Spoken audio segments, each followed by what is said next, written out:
Creative people, welcome to Creative Conversations. My name is Hollis Citron, and we are so happy that you have chosen to spend this hour with us.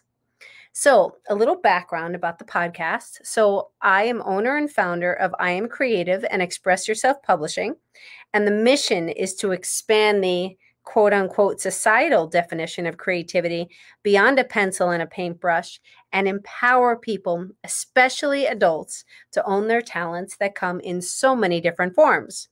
So to me, the beauty of this space is that I get to talk to people that have all different kinds of jobs, hobbies, and interests. And we have a conversation about their experiences and perspectives that all center around three questions.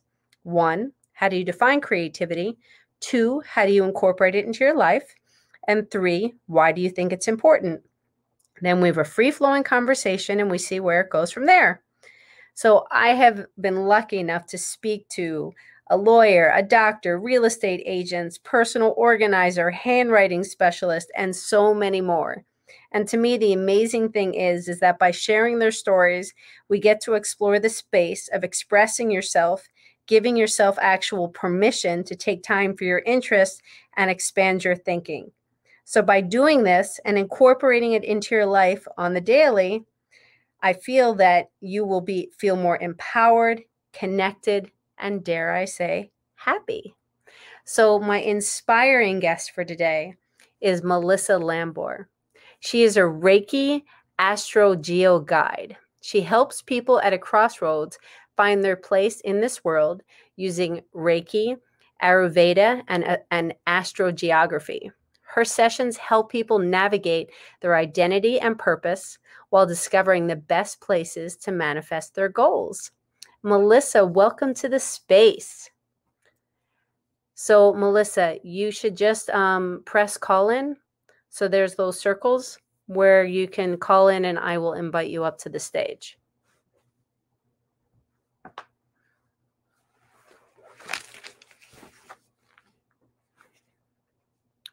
Can you see where that is?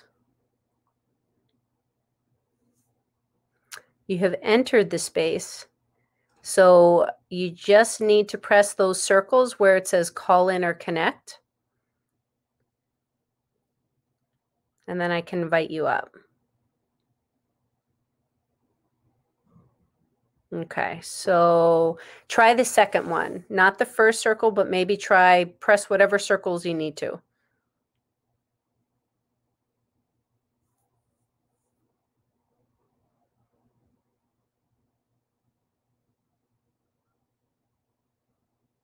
And I'm guessing, so you enter the studio again. Okay, good, perfect. Good. Hey, Melissa. Hello. Yeah, I pressed the button before, but I guess it disappeared. So, hello. Hi. Welcome to the space. Thank you so much for the beautiful introduction. You're so welcome. Glad you're here. So, Melissa, why don't you tell us? You have such an interesting background. You have this whole engineering, this whole chemical engineering background, and then, yoga, Ayurveda, and astrogeography. So, can you tell us before we get into the questions a little bit more? Yes. So yeah, where I started was in engineering. So I studied mechanical engineering, biomedical, and now I'm doing my MBA. So I'm just a perpetual student. And along that journey, I realized that I wasn't tapping into my creativity. And I actually bumped into someone that really got me down the rabbit hole of trying to find my creativity. And I thought it was through an artistic outlet. But I realized it was really through entrepreneurship, which I finally delved into with the Reiki Astro Geography, which was also at the beginning of my spiritual awakening. So it allowed me to combine Reiki, which is energy healing, Ayurveda, which also taps into healing the chakras, and combining astrogeography, which taps into my love of maps. So that was something that I really loved as a child. So it all kind of came full circle. God, it's just so amazing. And I just have so many questions. Yeah. So many questions. So I know we're going to get into this as we're hmm talking, but if you could just touch on two things. hmm First is, what was your spiritual awakening? My spiritual awakening, it really started when I realized that I was repressing my sexuality. So I consider myself queer, and that really triggered my awakening, where my sexual liberation also had to that had to happen before I reached my spiritual awakening, because that's all integrated into the sacral chakra, where it's the sexual and also the creative energy. So the lower chakra right above the root, that's the sacral. And I realized to heal that I needed to embody who I was sexually, right, with my sexuality. And then that opened up the gates to be creative, and and then realizing that creativity, like, just like with your podcast, is not just with a pen and a paintbrush, right, or a pencil. And it was through entrepreneurship. So, oh yeah.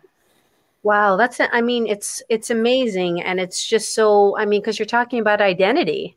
I mean, Yeah, that's the and core. That's the core of who we are. So it is. once you're true and real with who you are, then you can be open and you can be free. Exactly. And once I embodied that, that's when I stepped into a yoga studio, and and that really opened up my spiritual awakening, where I started learning about Reiki, about crystals and oracle cards, and you name it, and Ayurveda.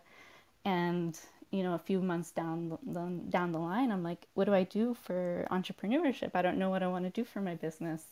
And that's when astrogeography also came into the picture, and that I was able to combine that after a few, business attempts of, I wanted to start like a virtual cat cafe, Reiki infused art, like all the crazy ideas that were just not taking off.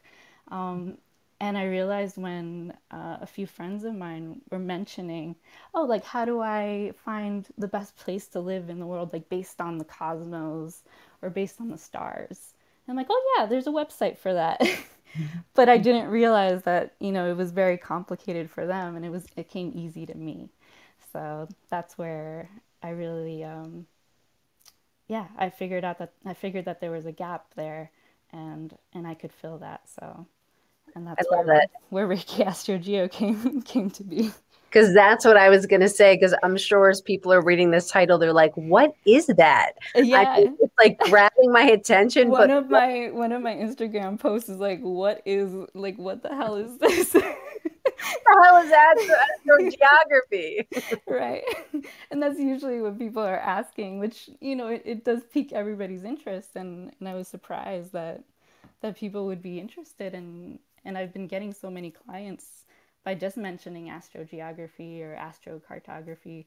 And I thought it was such a trivial thing that wasn't going to catch on, or people would want to know more about. So, but it's definitely something. Yeah, yeah. And I think, well, usually it's kind of like that stuff that we think is trivial hmm is, that's usually where the best ideas are because, don't they say keep it simple, stupid? Yes. We overcomplicate things all the time. We do. It's like, well, it can't be that simple. hmm It just can't be. And that's where the best things lie. So maybe if you can tell, and then we'll dive into the first question, like hmm real quickly. So if someone were to come to you for for astrogeography, what does that look like? Usually, I send them out a pre-session questionnaire, and it'll ask them things related to Reiki. So, asking like symptoms or anything related to their energetic body, with their chakras. So, if there's anything with their throat that they felt in the past, or with their lower chakras, like the root chakra, maybe they felt like they didn't feel safe, or that they weren't grounded. Those are some questions related to the energetic body. And then tapping into Ayurveda, so asking what their mind body type is, and that's usually just a little little quiz that they can take online, and they'll figure it out. And that I relate it to the environment that they're meant to be in. And then I dive into the questions related to astrogeography, so where they want to live, what energies they want to tap into. So that's usually related to goals that they want to achieve in their life. And then 3 places that they would want to discover in the session. Mhm. So it's not like in my head, I was thinking it was like when you get your astrological chart done, it's your, your birthday, your where you were born, kind That of. too. Yep, I asked the birth information as well, because Okay. once I put that into the astro.com site, it plots out the planetary energies. So yeah, that's one of the questions as well. Got it. Yeah. Yeah. Because that's where it becomes really overwhelming. And you think Hmm. that it's simple, and it's a lot of people are like, oh my gosh, what the hell does that say? And there's also like harmonious lines and disharmonious lines, and that's when it's like, whoa, it's just a bunch of colorful lines everywhere. Yeah. Yeah. And I think my it isn't my energetic, my engineering background helps me like look at the patterns of where these lines are. And also bringing in my travel experience, since I've been to over 20 countries, that really helps to figure out like, oh, they have a lot of energy in Malaysia, so I can help them kind of figure out where they could go, and like some places that I've been to, and I can kind of also give them tips on certain regions that I've been to in the past. Yeah. Wow. Okay. This is going to be good. It's going to be good. Good, rich conversation. Okay. So let's dive in. And I want to welcome the people that are here live. So happy that you're here. Any questions or comments, please feel free to put them in the chat box and we will get to them. So, Melissa, first question: how do you define creativity? So creativity, I look at it as a way to channel your creative energy, and like I mentioned before, it's related to the sacral chakra, so the lower chakra, in the energy center of the body. So like I've learned the hard way that creativity, even though in the classical sense, I felt like I had to be a good artist in some way, and I was in school. But I've realized now that I shine in different ways through entrepreneurship. So my definition of creativity is really just the whatever creative outlet you find in your life. Mhm. When you said that you were good in school, what kind of stuff did you do when you were in school? I used to love drawing for myself, even outside of school. I did painting. I was also part of like a small after school program, because the art teacher noticed that I was good at the arts. So there was like a few. It was just like 3 of us, of my friends, and we would just do different paintings that we would enter for the county, like one of the county contests. Yeah. But that was pretty much it. And also writing. Because I do come from immigrant parents, I always thought that my writing wasn't good enough. But I realized, going back to my old writing, that so many of my teachers would give me such, great comments. I'm like, oh wow, maybe I was a decent writer. I don't know. Because I, Hmm. I do love writing. So Hmm. It's so funny. It's just kind of y- just perspectives. The word is coming to me. It's just mm, different perspective. It's like how we perceive ourselves and hmm, then how others perceive. So you could be like, oh, I suck at that. I suck at that, or it's not my strength. And meanwhile, other people are like, my God, I'm seeing that you're so good at this. Or, you know, it's just different, these different perspectives. exactly, yeah.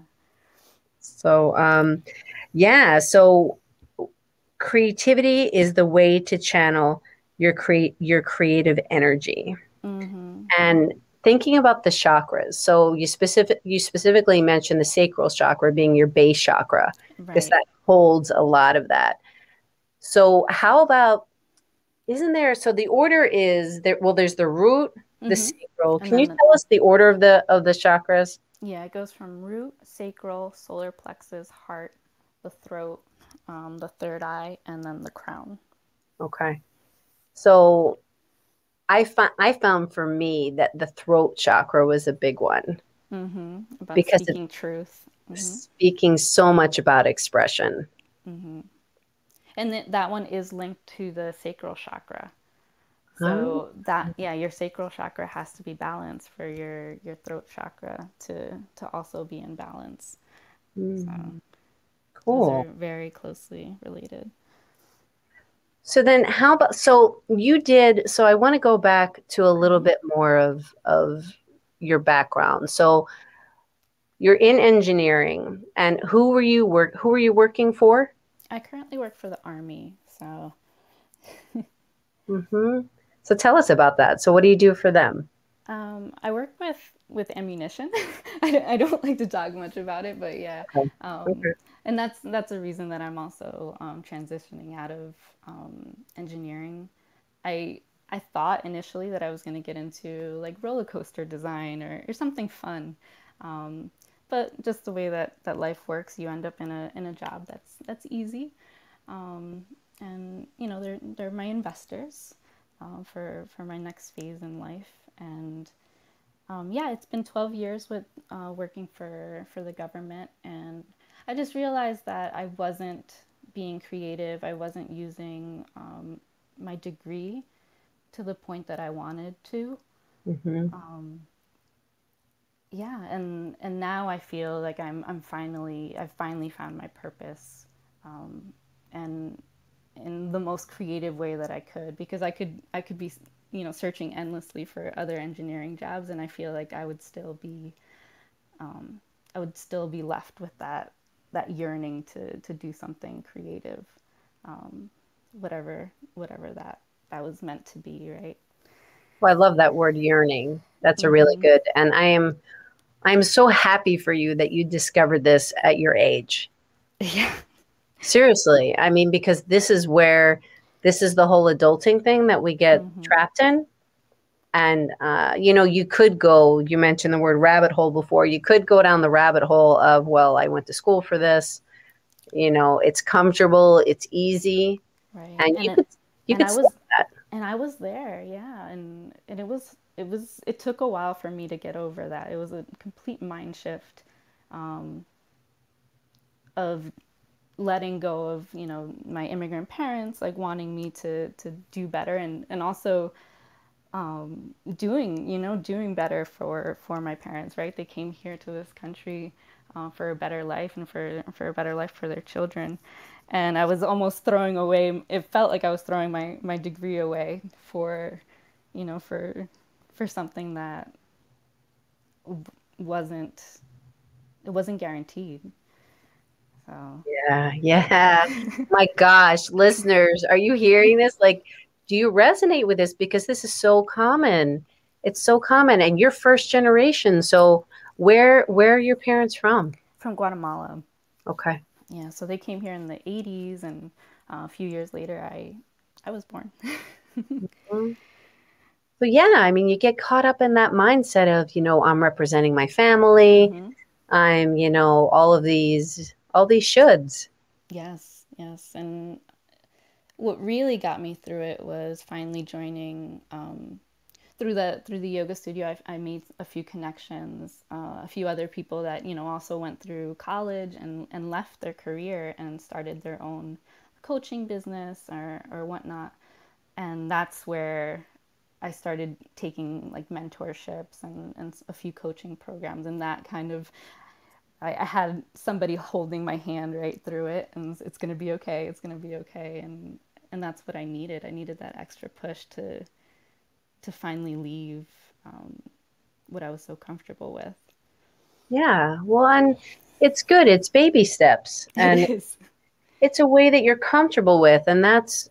I think it's very important to recognize who we are and how we learn and how we do things. And there are certain things. It's interesting. Somebody was kind of they showed a video to my husband and I, and it was just about, you know, the past and releasing the past of all of the, you know, this is who I am. This is the way it's always been. This is because those are, you know, the paradigms and the mindsets. Mm-hmm. So we get stuck in that. So that's what we kind of, that's our fallback of, well, I can't do it because this is the way it's always been for me, or it's never worked out, or things like that. But once you start stepping out and taking the steps in order to move forward, Some people just say F it and they just leave their job and they just do it. Whereas other people are like, I'm going to do it. It's like stepping into the pool and Yeah. needing to kind of like warm up before you dive in. Yeah, and in my case, I was very risk averse. So I didn't want to take those risks. But in a way, it worked out for me, right? Where I stayed in my job long enough where I can now pay for, any coaching programs or any retreats that I want to do. Where if I just left my job a year in, I wouldn't have had that opportunity. I wouldn't have the house that I have now. I put money down with the sign-on bonus to buy my house that I'm in now that, could easily be an Airbnb in the future. So I think I set myself up like early on, and I thank old Melissa, 12 years ago for setting everything up, retirement plan, whatever it is. Because I do beat myself up that I've stayed in my job too long, right? And I think we do that, and I think it just was divine timing, even though I didn't think it was. Yeah. And you're so clear on what it is that you're doing. Like you got your hook now. Right. Like you have it down, whereas before it wasn't as clear and you wouldn't have had the safety net. So Yeah, I think a few years into my job, I knew I wanted to do entrepreneurship.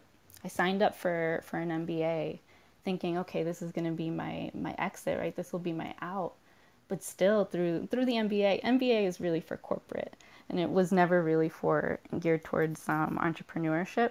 So I don't feel like I've learned much in that space to guide me down the entrepreneurship route or the solarpreneur, which really you're always going to have people around you, right? You're not really by yourself as an entrepreneur. right. But yeah, I knew early on that this was going to be my that I was going to be an entrepreneur or a digital nomad in some capacity. Hmm. Hmm. Yeah, well, I have more questions, but I think when we go into the second, it's going to kind of help meld and mold, and I'll kind of reset because we have some new people joining on. So, welcome to the space. So, we are talking about this is Creative Conversations, and it's three questions. How do you define creativity? How do you incorporate it into your life? And why do you think it's important? So, my amazing guest, Melissa Lambor, and I are having a chat here, and we are moving on to our second question, which is how do you incorporate creativity into your own life?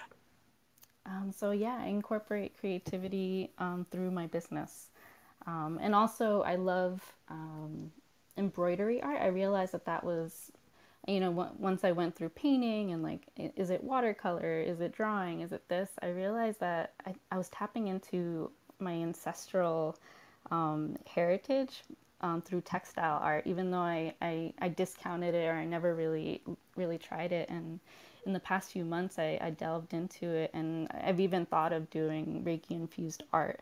So those are a few ways that I incorporate it into my life, whether it's through business and coming up with ideas and how to solve different issues related to travel using astrogeography, or just letting my inner child out and doing embroidery art. Yeah. Um, Thank you for bringing that to attention, the fact of business being the creativity. Mm-hmm. Because I think that so many people, they don't, that's the whole point of when I say change the societal definition beyond a pencil and a paintbrush, because all of the problem solving that goes along, all of the use of your imagination.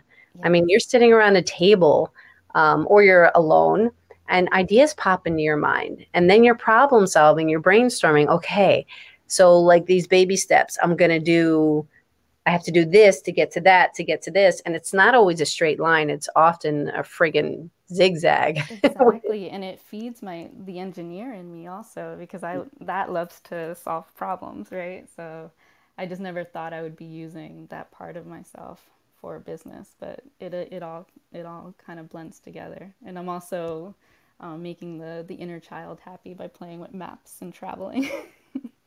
Yeah, because when we spoke before, when we had our previous Hmm. conversation and we were just kind of getting to know each other, and I asked you about when you were young, if you knew what you wanted to do, and you said that you were looking at maps when you were when you were a kid. Yeah, I used to plan all the road trips. So I would be the one, yeah, this is pre Google Maps, pre like GPS. So I would bring out all the maps and calculate how long it would take, how much gas we would need, where we would have to stop.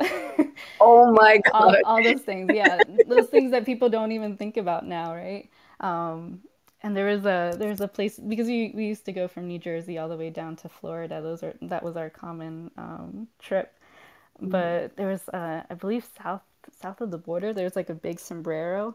That was one of it. That was probably down in North Carolina or South Carolina, like right before you get into Florida.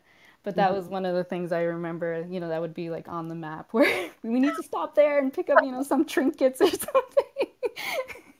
So funny. You're like 7 years old. Yeah. They're like, Melissa, look at the map. It's like we need to stop there. The big ball of yarn. Where is that big twine, ball of twine or something? That's famous. That's somewhere in the United States. The big ball, the sombrero, the one that I'm talking about, No, or the big ball of twine. I that was I don't know. No. maybe my husband's on here. So Arthur, if you remember, we were driving cross country, and yeah, but you made me think of when we lived in California. They have something out there called the Thomas Guide, or they did. I don't know if Mm. they still do. I don't know if you ever heard of that map, but they break it down into a grid. So it's like letters on the top and numbers down the side or Yep. revert, whatever that Mm-hmm. is. So have you ever seen one of these maps before? Yeah, and then you go to the next page and it shows you like all the places, the hotels, or yeah, yep. I suck at them. Those are my favorite. I totally suck at them. So my husband would be driving, and if he's actually listening, I see that he's here. Um, he'd be like, "How far are we?" I'm like, "A half an inch." I have no idea. I have no frigging clue on where we are and how to get there. He's like, "Why can't?" I'm like, I can't read these maps." um, Oh, one of the people mentioned Cocker City, Kansas. that's where the world's largest ball of. Wow. Thank you, Arthur. But we went from Philly to California, and yeah, that was an adventure. That was fun in a car in a Mitsubishi that had no air conditioning in the summertime, Ooh. going across the desert, and we still like each other. So yeah, we survived. Exactly. It was fun. But yeah, so also tell us about travel. You said you've been to 20 countries. Yeah, it all started. My first country was Guatemala. That was a family trip, probably when I was 16 or so. And that was about 20 years after my mom had been, had arrived in the U.S. So it was a while for her to go back to her country. But then after that, Germany was the next one. I did a kind of like a co-op internship there for 3 months, and that kind of all sparked my travel. My mom kind of knew at that point, like, like I'm not gonna stay in one place. I'm not moving back in. Uh-huh. And I was set up for a life of travel. Yeah, and from there it was just most places in Europe, and then my partner is from Malaysia, so I've been to Malaysia many times, probably like over the past decade. Hmm. I've been there at least 10 times, and from there, that's like a jump off point to Malaysia. I'm sorry, to Thailand, Cambodia, Indonesia, Singapore, all the surrounding countries, Hmm. and Bali, of course. Hmm. Yeah, so I've been to quite a few places, and I always get to experience the cultures and all the different cuisine, which is my favorite. So yeah, So you're a foodie. I am a foodie. I'm a very picky foodie. So Okay. So I'm into like the different spices. I've had durian. I don't know if you know what durian is, I but don't. it's a very to me it tastes like almost like fermented onions, but it's a fruit. Okay. Ew. So it's yeah, Uh-huh. it has an acquired taste. So many people love it in Southeast Asia, but yeah, I don't know if you remember the foodie Zimmern, Andrew Zimmern. He couldn't handle it, and if you remember him, he used to eat God knows what, but he couldn't handle a little fruit. So so I can say that I've had a fruit that he couldn't handle. I love it. So, so with this, I'm just like so many questions are in my head. So first, when you were in Germany and you had the co-op, or Mhm. you were part of the co-op, what was it? What were you doing? There, I was doing. I had so many different majors. I switched my majors quite a few times, but at that point, I think I was an electrical engineer Okay. because I went in um, as mechanical, and then I switched to electrical, and then I went back to mechanical. But yeah, at the time, I think I was doing an internship for electrical engineering. So I was doing drawings um, at I believe it was an army post. Um, and yeah, so I was living in right outside of Stuttgart, Hmm. and that was an amazing experience. And I always wanted to go back to Europe, and I never did. But that's what I plan to do once I do become a full-time digital nomad. I would want to visit Spain and all the other countries that I didn't get to experience. So what does it mean to be a digital nomad? Digital nomad is you're essentially an entrepreneur living pretty much bouncing around the world, and you can just set up shop anywhere. That's my goal, where I don't have to be attached to any one location. Hmm. That is the beauty of it, right? Do you Hmm. speak different languages? Yeah, I speak Spanish, a little bit of Malay, but not many other languages. I do try to learn. At the moment, I'm trying to learn Arabic, and I want to go to Egypt in July. Mhm. But yeah, I say that I'm learning, but I need to be a bit more disciplined with that. Well, it helps. Well, I don't know. I guess people again learn in a different way. I'm just Hmm. always in admiration of my son. He learned Spanish by being completely immersed in it, Yes, yes. and because his friends all spoke Spanish, and he kind of had to learn it for survival. Hmm. And he never took a class in his life. And all of a sudden, like after being at this new school and hanging out with his friends for a few months, all of a sudden I hear him on the phone. I'm like, "Who are you?" That's He's speaking in amazing. fluent Spanish. I'm like, "Where did that come from?" Yeah, I speak fluent Spanglish. Uh, So I was in English as a second language when I was a child, but yeah, I kind of grew up with, Spanish at home and then English, in the classroom, and they would tell us not to speak Spanish, or they would tell the parents, don't speak to your child in Spanish, which is the worst thing as little children, right? Because that's when we yeah, pick up the language. But exactly. that was just, I guess, in the 80s, that was just the thing, right? That they would tell parents. So I think that's why my Spanish is a bit like all over the place. But Mhm. yeah, it's definitely true. When I went down to Peru and Bolivia by myself, I did a solo backpacking trip down there.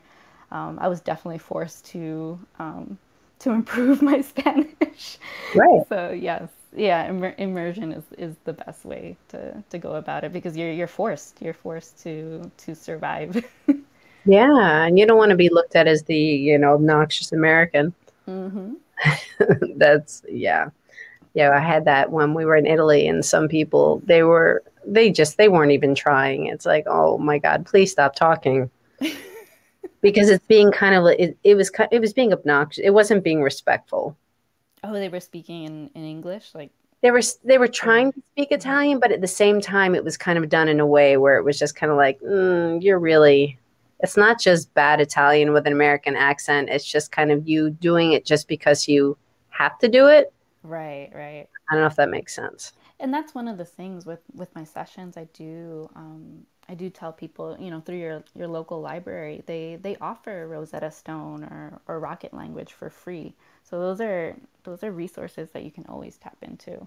Like Yeah. I've even had people in California, because I know in New Jersey they offer it for free through the libraries. So yeah, languages are something that you can always learn. So Yeah. So, what's one of the most interesting places you feel like you've been to? I would have to say Thailand. I love Thailand, and even though I love Malaysia because my in-laws are there, Hmm. Thailand definitely has amazing food. Artisans like in Chiang Mai. Bangkok is just crazy with all the little tuk-tuks, like so you can get around in the little motorbike like carriage, like they call them tuk-tuks.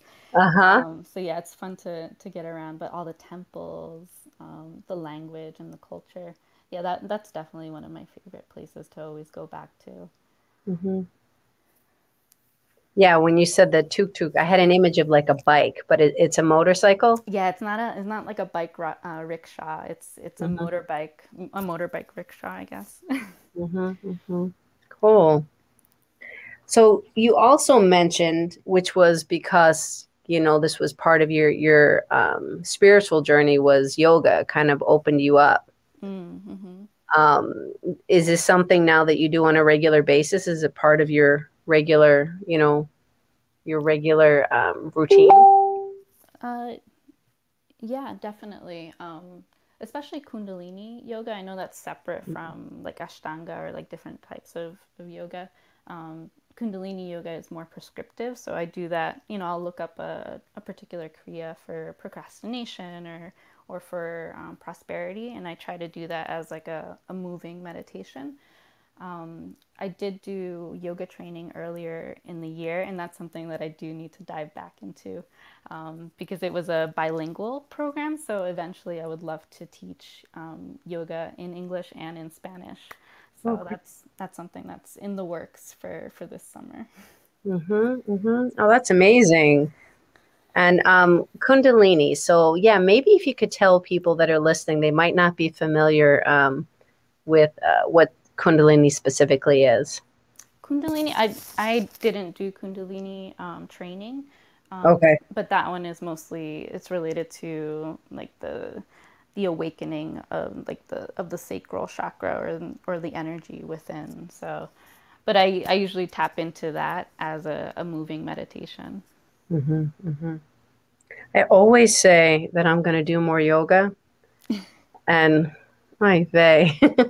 Yeah, I did my yoga training and I didn't complete it because I wasn't doing it daily. So I just didn't feel right going through it and pushing through it if I Mhm. wasn't doing it as a daily practice. So that's something that, after I've completed my MBA and um, a current book launch that's going on right now, I'll dive back into that and make it part of my daily practice.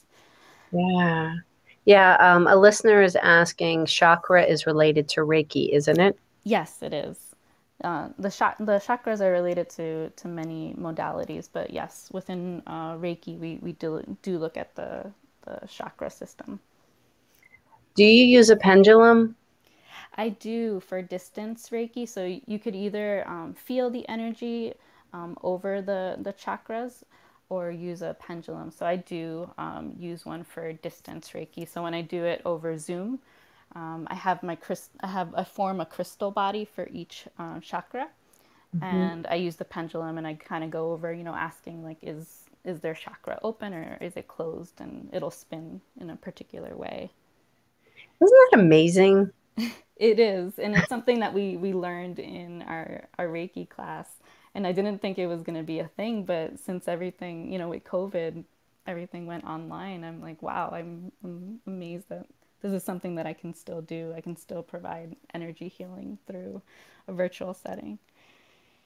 So the way that I describe Reiki is that it's been so long since I've had the training. I did level up to level 2, but I feel like I really need to go back and do again. But people are like, "What's Reiki?" And I say, "Well, it's like energy, and it's like blood moving through your body. And when something hurts or when something hurts, it feels like energy has gotten stuck. So it's like moving it through." Right, right. And Reiki is the Japanese form of energy healing. So, in Chinese medicine, there's different. I think it's Kaizhong. I'm not sure if I'm saying it right, but there's different modalities of energy healing throughout the world. But Reiki is is from Japan. That's where it stems from. But yeah, we're all tapping into the infinite source of energy. And when that pendulum, it's so amazing because when you do ask it a question and it does move, and then sometimes it's just like that little bit, and then sometimes it's like whipping around like whoosh, whoosh. You're like, oh my God, there's so much energy in there. Yes, yes. And sometimes that means that it's overactive. So I do try to see because when you go over different chakras, you'll notice that, it'll spin just a little bit or it'll spin out of control. And when it spins out of control, that could mean that it's overactive, which is not a good thing. There's energy there, but it's also pulling energy from the other chakras, if that makes any sense. Oh, that's very interesting to know. Yeah, So then it's balancing. exactly. So one of the listeners is asking, it's important to close the chakras too, isn't it, at the end? To close them, well, I usually the goal is to open them up and to get them balanced.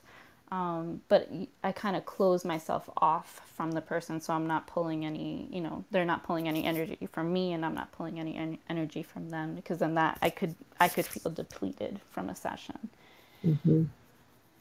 Yeah, that's an important point to Hmm. make because I had people say, "Do you feel really drained after a session?" I'm like, "No, not at all. Right, right. I feel kind of energized actually." Yeah, but sometimes we could carry on whatever energy they're giving off if we don't, shut ourselves off. Yeah, yeah, yeah. Creating that boundary when you're also an empathic being, which I'm sure you always were. Um, Yeah, I'm also a Pisces, so I think that's I'm always intuitively connected in some way. mhm. Yeah, I would go into spaces. I understand the intuition for sure.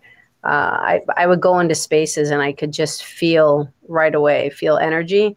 And sometimes when we lived in New York and we were kind of shoved together on the subways, um, I couldn't be next to certain people, especially when I was pregnant. I guess the hormones and everything, it really Yes. kicked in. I just couldn't be next to like their energy felt like it was piercing me. And is that related to your sign, do you think? What sign are you? I'm, I'm a Virgo. Mm, not sure if that's yeah. So yeah, I would just kind of sit there and I didn't understand it. I didn't really know it at that time to kind of Hmm. do a bubble and kind of create a boundary around myself.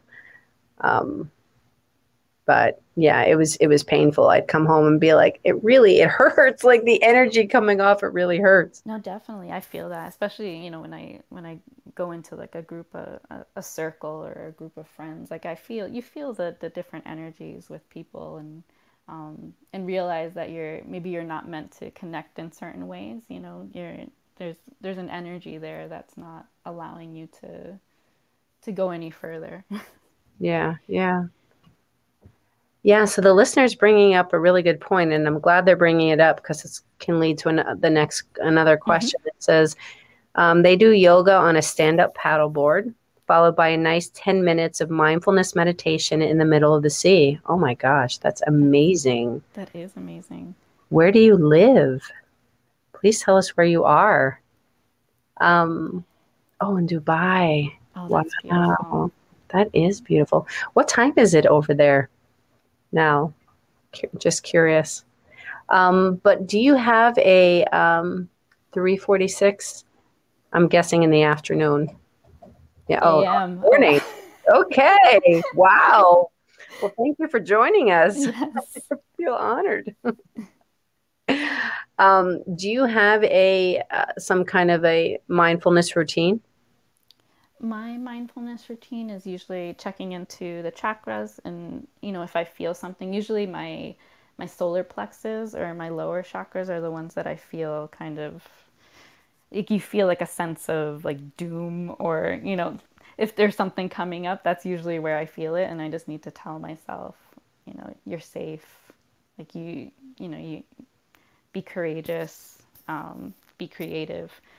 So those are some mindfulness practices that I do. Smudging is usually like a bundle of herbs. So currently I use mugwort, which grows like it grows wild here in New Jersey, and it's good for opening the third eye, or for bringing on like lucid dreaming.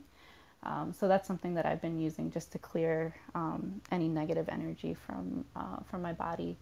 And yeah, other than that, my daily Kundalini practice, which is usually like 15-20 minutes, and then I follow it with journaling. So journaling is usually just a stream of consciousness, like whatever is on my mind. Hmm. And when you say smudging, are you doing like around your whole aura? There's like a particular Reiki sign that I do, and I just do it like on my around my head and then around my body, yeah, like around the aura. Hmm. Cool, mugwort. Because I'm in Jersey too. But where can you buy it? Can you just buy it at an herb store? I would think so. I've been that's the next thing I want to do. I want to grow it or either pick it like forage, and make my own bundles. So yeah, stay tuned for mugwort Ooh, smudging yay. bundles. Yay. I know you were going to talk about this in the end, but I figured I would just ask now because it's Hmm. things that you do for creativity, which is writing as well. So tell us about the book that's coming out, the multi-author book that you're a part of. Yes, it's a Legacy Speaks, Powerhouse Women, Leading Lives Worth Remembering. And it's out May 7th, so this Friday.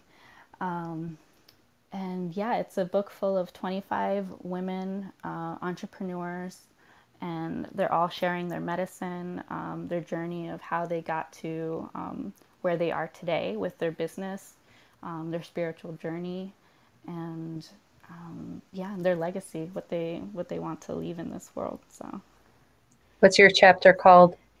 my chapter is Beyond Labels: Finding Your Place in the World. Mm.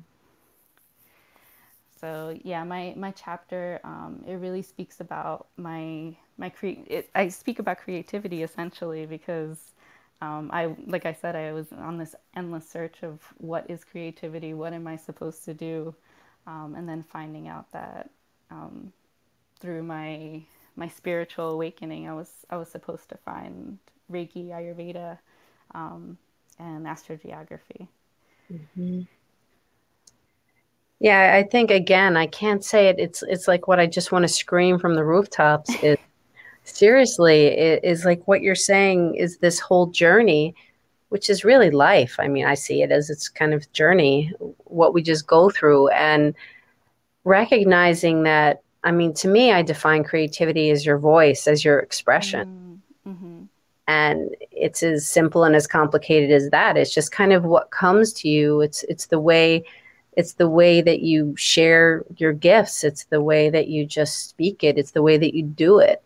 Um, Of just and being, right? it's just your being, and it Yeah. feels, and it comes naturally. And I think, yeah, I don't know if it's our society or, if it's different in different parts of the world, but yeah, at least growing up here in the US, it almost felt like it had to be some creative outlet, right? Like it had to be a celebrity, or I had to become an artist to be creative. But you can be creative even as an engineer, right? Or Yes. even as whatever, as a nurse, right? You're creatively fixing up a patient, right? In some way. So Yeah, um, you're problem solving. I mean, exactly. the definition of creativity is the formation of an idea or an object. Mm-hmm. So when you mention a nurse, like I totally see that as it's using your interpersonal skills, you're listening, you're problem solving, you're creating a space too. I mean, I have to say,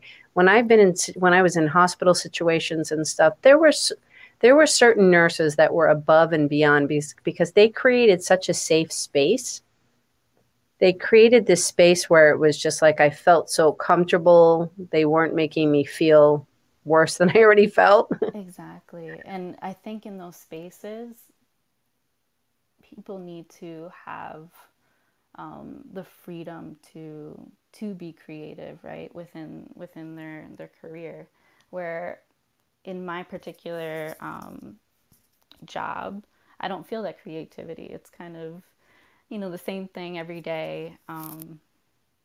Yeah, it might, maybe it would have been different if I was given some type of creative outlet, right? So Yeah. yeah, and sometimes the stress, kicks in, and you don't feel creative anymore. You're just Yeah. on fight or flight. Yeah. Well, definitely. And then there are certain places that really don't want people thinking too independently or Mm-hmm. using their imagination very much because they want to keep things the way they want to keep them. Exactly. Yeah. So they put a restriction, and that's when people are, kind of feel like they're being choked. They're like, I feel like crap, and I don't know why I feel so bad. Right. But Because it's, there's such rigidity. Yeah. There. yeah, Mm-hmm. such rigidity. Um, Yeah, I think, someone just, and that's where, yeah, I'm a quality engineer, and we're all about, SOPs, or standard operating procedures. So you have to stay within that, rigid structure, and once you go out of it, it's like, oh, failure, this, that. yeah, So it's stifling. yeah. So you are just like going totally the opposite way. You're Oh, like, yeah, I'm running. I am free. I am free. But it really is. It's beautiful that I don't know. I mean, it sounds like it was really very much in flow. You had these things in kind of in place. You kind of knew these things that you enjoyed, that you like traveling, like yoga, like writing, um, and embroidery and all of this, and you just allowed the time in and the space in, and then it just grew. Yeah, and I needed that time to reflect. Definitely, the pandemic has caused all of us to go within, right, and reflect.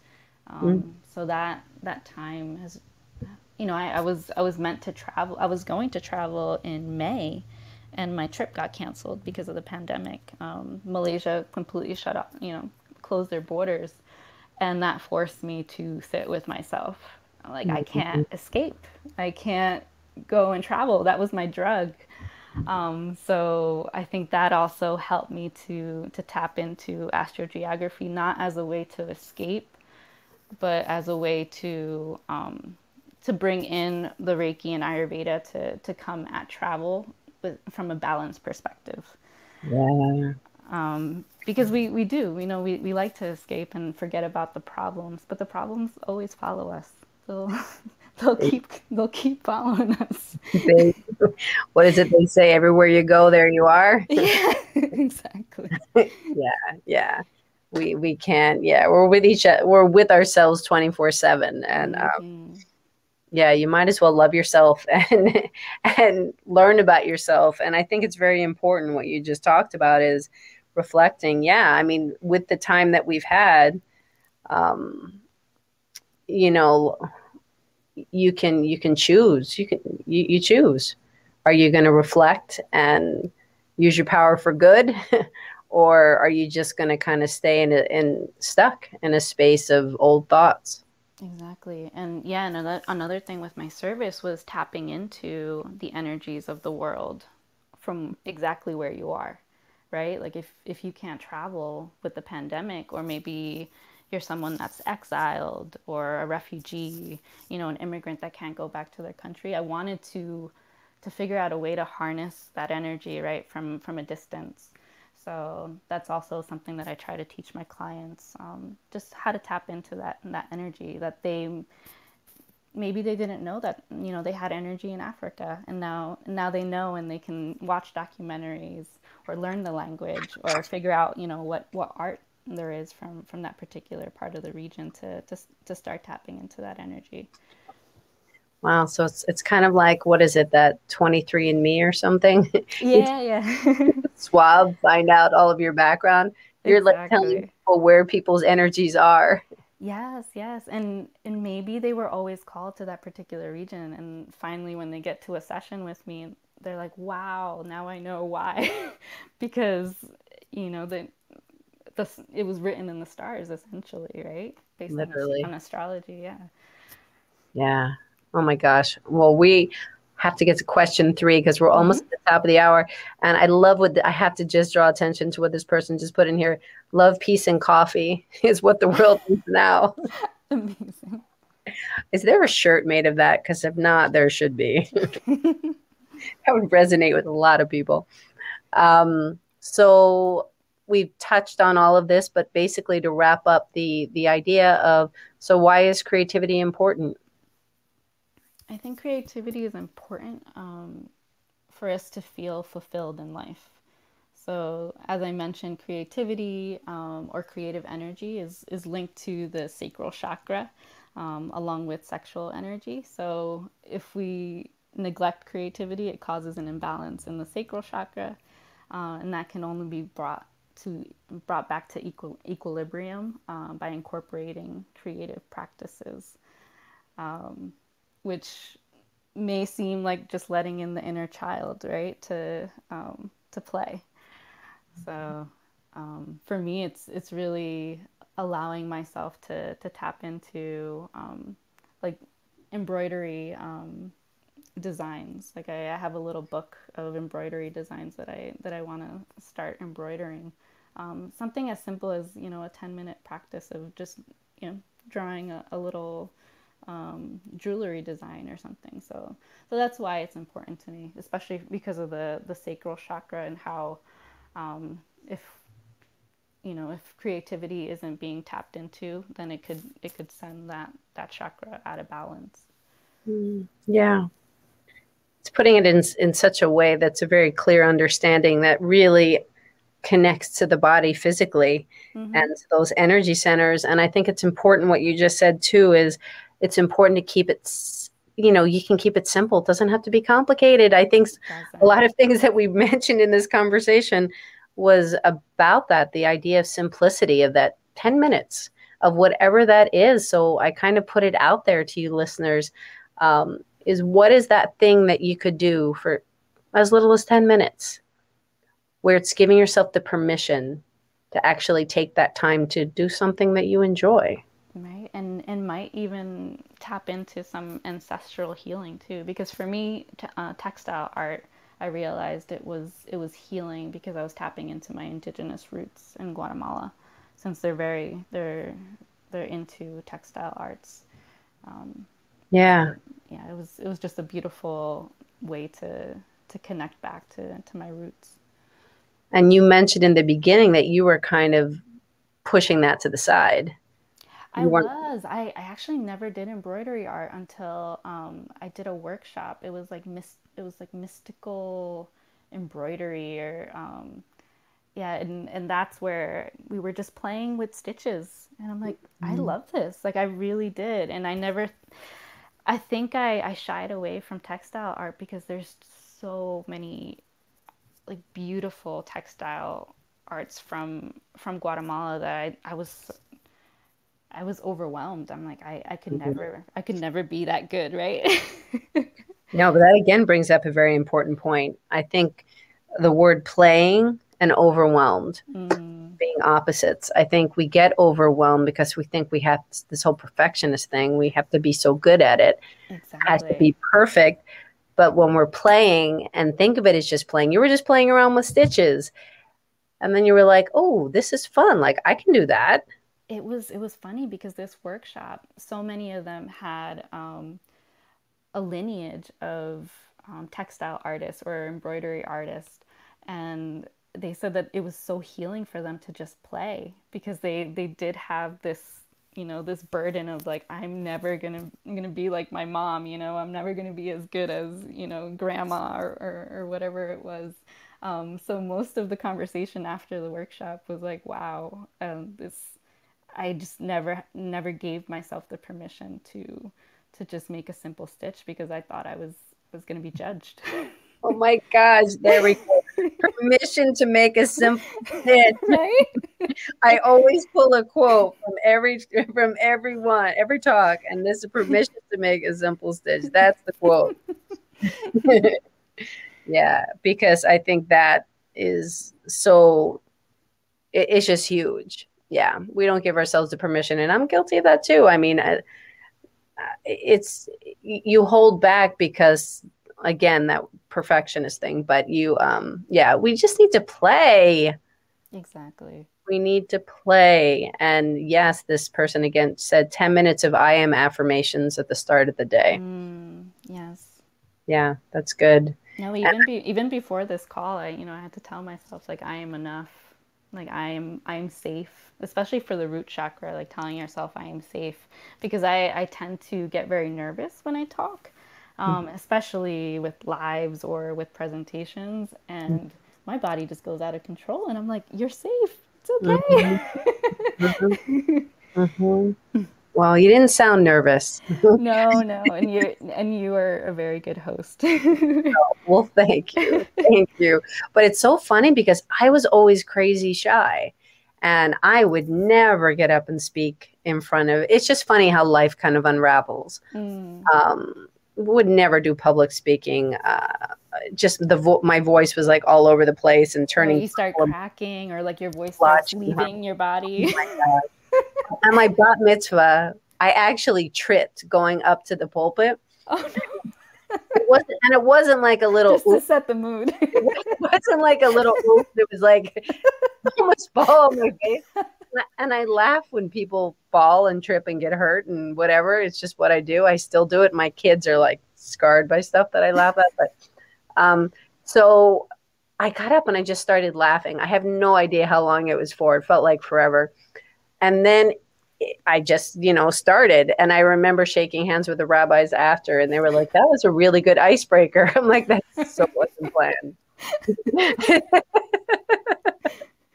But it did. It just made you laugh, and people laughed, and it just broke the mood. Exactly. And I think as adults, if that happens to us, it's like you need to like, just shake that off. You But do. as a child, you're like traumatized. You're like, oh my gosh. Even as an adult, I think what I realized and I learned was what is the worst thing that could happen? I think that was the thing in my life, that kind of unraveled and things were with all the fears and the stuff was like, well, I have difficulty breathing and all this kind of stuff. And I was like, well, what is the worst thing that could happen to me? I'll Yes. pass out. If I pass out, then somebody will come help me. It's so true. And even me taking opportunities just like this podcast, like what's the worst that can happen, right? Or doing an IG live or just showing up and for myself was just coming out with a one-on-one service. Right. And finally people were signing up like, yeah, like how can I work with you? And if I didn't do that, my medicine would just be, sitting there in the corner, just not helping anyone. And I think it's important to say, and then we're going to wrap it up. And I want to say hi to Sue. Sue, Hi, hello. Sue. Hey. Is that it's important to recognize that. And I think it's important for people to see us. People appreciate when you're human.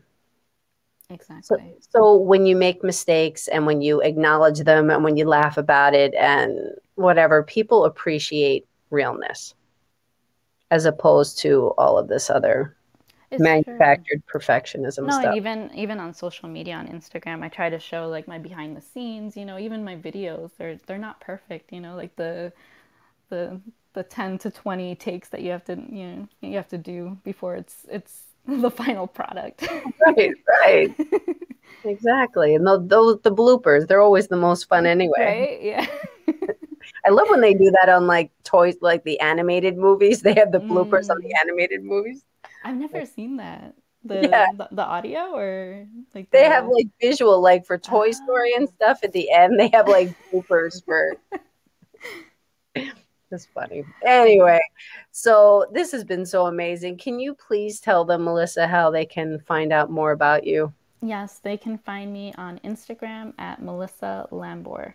And essentially, that's where you can find my website and whatever programs I have set up. I do have a group program that I'm kind of putting together for August or September. But right now, you can work with me one on one, either through an individual Reiki Astro Geo session or a couples Reiki Astro Geo session. So the couples one is new, where I find the most harmonious lines for a couple. So that's a fun one. And yeah, and any workshops or any expert events in the future, so you can find me there. So exciting. And tell them when the book is coming out again, please. May 7th. And May 18th to the 20th, we'll have a free summit on Facebook. Okay. So May 7th, Legacy Speaks, Kindle, get it. Yes. Yes, 99 cents. You'll be so happy that you Yeah. did. And all proceeds go to charity, so it's all going to a good cause. Wonderful. Well, Melissa, thank you so much for taking this hour to hang out and chat. Really appreciate it. Thank you, Hollis. Yeah. So happy to have you here. And thank you, listeners who joined us live and listening to the replay. This space is all about inspiring each other, connecting, and sharing stories. So please like, follow, and share so we can get the word out there and just connect each other and lift each other up, because it's good. It's good. So thank you again. And I wish you a good morning, evening, afternoon, wherever you are in this world. And be talking to you soon. Bye, everybody. Bye.